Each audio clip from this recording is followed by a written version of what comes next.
Así que adelante, Carlos. Gracias, Claudia. Buenas tardes, buenos días con todos. Voy a compartir mi pantalla, tengo una presentación. Un segundo, por favor.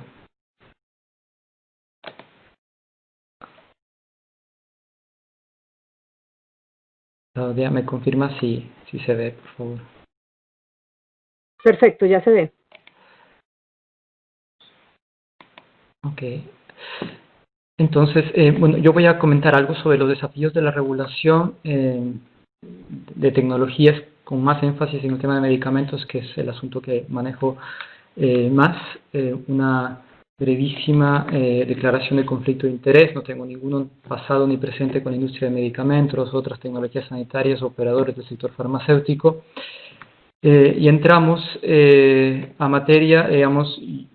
He identificado unos 5 potenciales desafíos de las autoridades en el contexto COVID y básicamente me voy a centrar en 2 principales, que es la aprobación acelerada de nuevos medicamentos y la adaptación, cómo las agencias pueden adaptar de manera oportuna sus marcos legales para responder mejor. Luego hay otros desafíos como la avalancha de ensayos clínicos y especialmente el desafío de proteger a los sujetos de investigación. Esto que yo lo he denominado de los túneles de infección, las pruebas rápidas y otras hierbas respecto a también avalancha de potenciales curas casi que milagrosas, y obviamente una que se explica por sí sola, que es la falsificación. Y finalmente entraré a unas conclusiones. Respecto a la aprobación acelerada de medicamentos, yo quiero partir de una premisa, digamos, obviamente es una cosa muy personal, pero creo que hay un ambiente, o el ambiente regulatorio que hemos construido a nivel global está construido para alentar la falsa idea de que el acceso temprano a nuevos medicamentos es bueno en todos los casos. Esta idea del early access en inglés. Y para eso un poco el mundo ha apuntalado 2 grandes ideas, digamos. Por un lado, los mecanismos de aprobación acelerada de nuevos medicamentos, y por el otro, esto que se llama el reliance regulatorio, la confianza regulatoria. Voy a explicar un poco más sobre eso más adelante. Respecto a la aprobación acelerada de medicamentos, todos entendemos que existen, o sabemos que existen estos fast track o priority reviews que han puesto en marcha principalmente la FDA y la EMA desde hace algunos años, en el caso de la FDA desde hace décadas, con algunas características principales: la adopción, la aprobación de medicamentos muy rápidos, pero principalmente basados en estudios fase 1, fase 2, ensayos clínicos no randomizados, variables subrogadas.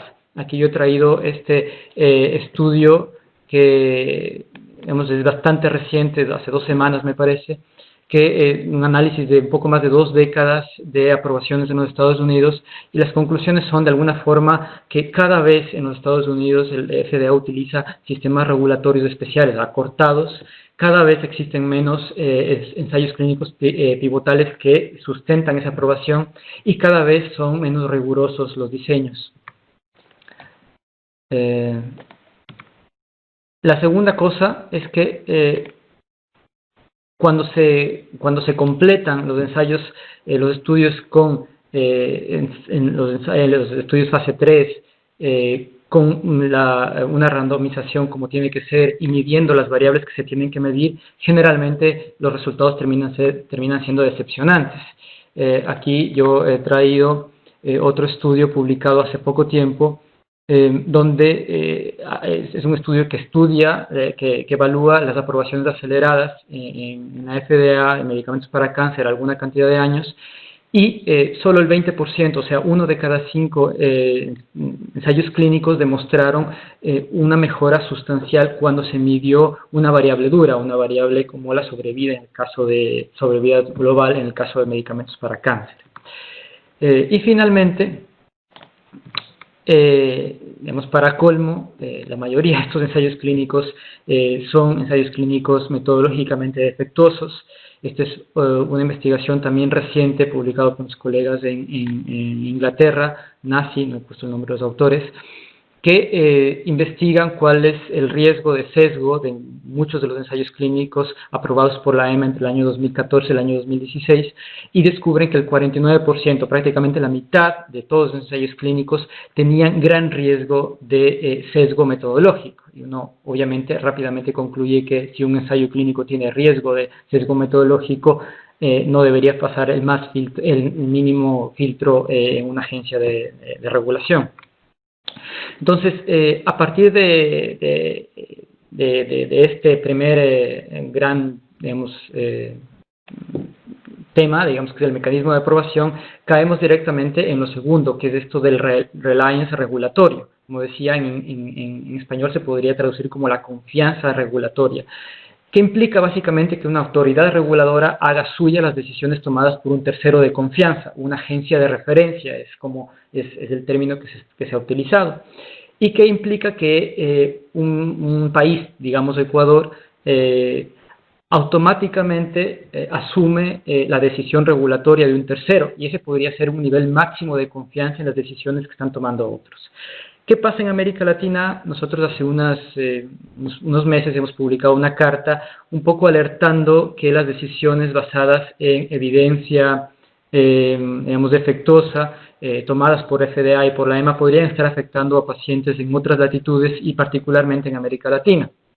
Y nos basamos en los siguientes datos para poder decir esto. Es que el 65% de los reguladores en América Latina reconocen directamente, automáticamente, un registro sanitario o lo abrevian sus procesos si el medicamento es aprobado por un regulador que consideran de referencia, digamos FDA o EMA. Entonces, todo lo que acabo de indicar puede estar absorbido directamente por una agencia en nuestros países.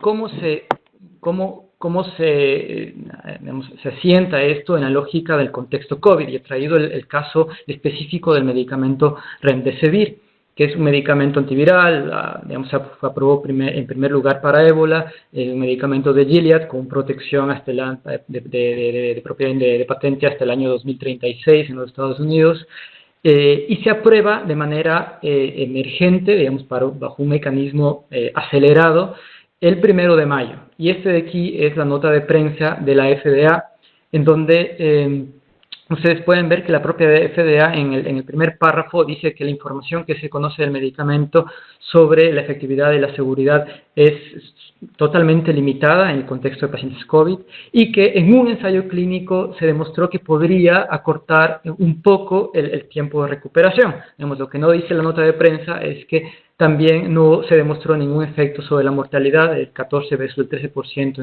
en el grupo placebo, y 12% de los pacientes en el brazo de Remdesivir abandonaron el tratamiento por efectos adversos, algunos serios. Tal es el caso que esta organización, Public Citizen, es una organización de los Estados Unidos, de la sociedad civil, le ha pedido, ha hecho un requerimiento formal a la FDA el día de ayer, el 5 de mayo, para que le entregue la información, para que haga pública la información en la cual se basó para tomar la decisión. Y su director dice en la parte que está subrayada que digamos, es necesario que se conozcan bajo qué datos se tomaron y bajo qué, digamos, información se tomó esta decisión de aprobar un medicamento como este, especialmente dado las constantes presiones de la Casa Blanca sobre la FDA, y lo dice aquí textualmente. Seguramente se refiere a este tipo de presiones. Este es una rueda de prensa transmitida en vivo para todo el planeta, en donde la persona del centro es el gerente general de Gilead, solo días atrás, en el contexto ya del COVID. Al final del día, digamos, hoy por hoy, 2/3 de los países de América Latina podrían aprobar Remdesivir bajo los esquemas de reconocimiento automático o mediante vías abreviadas de aprobación, que significaría que esté aprobado en un país de América Latina entre pocos días y pocas semanas, ¿no? Quizás una cosa que quería traerlo de buena práctica es que Ecuador hace unos años cambió su regulación y actualmente no permite el reconocimiento automático de registros sanitarios en caso de aprobación por vías aceleradas de sus agencias de referencia, digamos, esto como una buena práctica, digamos. Y creo que es necesario tener presente que el fantasma, de alguna forma, si lo queremos llamar así, del Tamiflu y del el fraude científico que significó, ronda siempre todo este escenario, ¿no? La segunda cosa el gran desafío que yo quería traer, y con esto yo voy terminando, es la adaptación oportuna del marco legal para poder responder a la pandemia. Y eso, quizás en este momento, también he traído un ejemplo de lo que estamos viviendo, que es el medicamento tocilizumab, es un medicamento de Roche, que actualmente tiene al menos ya 2 ensayos clínicos en ejecución para COVID, quizás más, he revisado uno de los registros, y que a diferencia del anterior, ¿no?, este ya caducó su patente en el año 2017 y actualmente existen varios candidatos de versiones genéricas en Irán, China, Taiwán, India, Estados Unidos, Suiza, digamos, varios están ya trabajando en versiones biogenéricas, biosimilares, ¿no? La pregunta de nuevo es si el marco legal de los países de la región está preparado para la introducción rápida de opciones biogenéricas que demuestren ser útiles para este contexto, digamos, útiles y seguras. Mi respuesta, digamos, la respuesta es que con pocas excepciones no, la región no está preparada, digamos, porque en la mayoría de los marcos regulatorios de los países de América Latina, todos los países de América Latina, como decía, la mayoría solicitan el requisito del ensayo clínico como contra el comparador original como requisito, valga la redundancia, para poder obtener un registro sanitario en el país. Y esto claramente constituiría una barrera de acceso y, por supuesto, una barrera a la competencia. Y quizás yo aquí he traído como 3 ejemplos que me parece que pueden ser ejemplos de cómo la región podría ir o cómo podría adaptarse en este momento para facilitar el ingreso de biosimilares y biogenéricos. El primero y más paradigmático es el reglamento de Colombia en el año 2014, que me parece que fue el primero en la región y el que marcó un antes y un después, y básicamente, digamos, es largo y vale la pena leerlo. En el último párrafo deja clara, digamos, la intención del reglamento, que tiene que ver con un comité técnico, la sala especializada, dice, en función de la información aportada, determinará si se requiere información adicional de naturaleza preclínica o clínica resultante de las pruebas practicadas con el medicamento objeto de la evaluación. Digamos, lo que quiere decir es que no a todos se le va a pedir en un ensayo clínico, sino que hay un comité, un grupo que evaluará si es necesario, a partir de los datos que ya se han presentado de biosimilitud, digamos, propiedades físicas, químicas, inmunogenicidad, si es necesario o no la realización de un ensayo clínico. Cosa similar hizo Uruguay en el año 2015, en el último caso dice será evaluado caso por caso, y cosa similar Ecuador en el año 2019, que también abre esta ventana. ¿Qué es lo que queremos decir, o qué es lo que quisiera yo plantear con esto? Es que quizás estos países, en el momento y en el supuesto de que tocilizumab resultare una buena opción, quizás están mejor preparados para recibir y aceptar biogenéricos, y al final del día debemos aumentar la competencia, bajar precios y poner mucho más a disposición de los pacientes de los países, ¿no?